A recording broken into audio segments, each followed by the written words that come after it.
What is this stuff with not mixing meat and milk that the rabbis have put on people for so many years? Not me. I read the Word of God. I follow the Bible. I'm going to read to you where they get this from the text that they took out of context from Exodus 23. The Lord speaking to the people of Israel. Let me read it to you really quick. Verse 19 of Exodus 23, it says, "Bring the best of the first fruits of your soil to the house of the Lord your God. Do not cook a young goat in its mother's milk." But what's the context? Why did God say this to them? Because it was a pagan thing, a Canaanite thing. It was the culture of the people.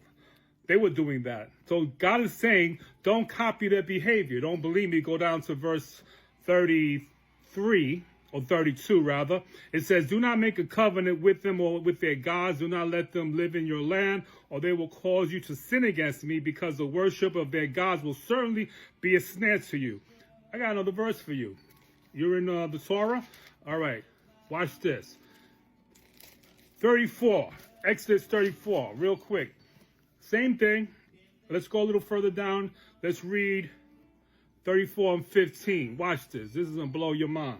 It says, Lord speaking to them again, "Be careful not to make a treaty with those who live in the land, for when they prostitute themselves to their gods and sacrifice to them, they will invite you to will eat their sacrifices." And then you read the rest of the chapter. You get a full context of what the Lord was saying with the concept. So all this stuff that people have been observant with making two sinks, and it's all this separating knives and forks. It's bondage. It's not of the Bible. It's something that the rabbis conjured up because they misinterpret the text. What about Abraham? Remember Abraham? Real quick. I got one more verse for you. I love this.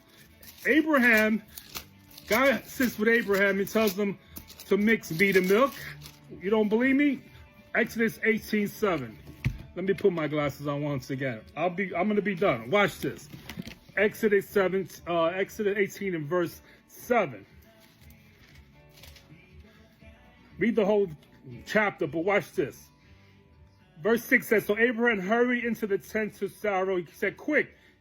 He said, "Get 3 seahs of fine flour and knead it, and bake some bread." Verse 7, "Then he ran to the herd and selected a choice tender calf and gave it to a servant who hurried to prepare it. He then brought some curds and milk and the calf that had been prepared, and they set these before them. While they ate, they stood near them under the tree. 'Where is your wife Sarah?' they asked him. And they said,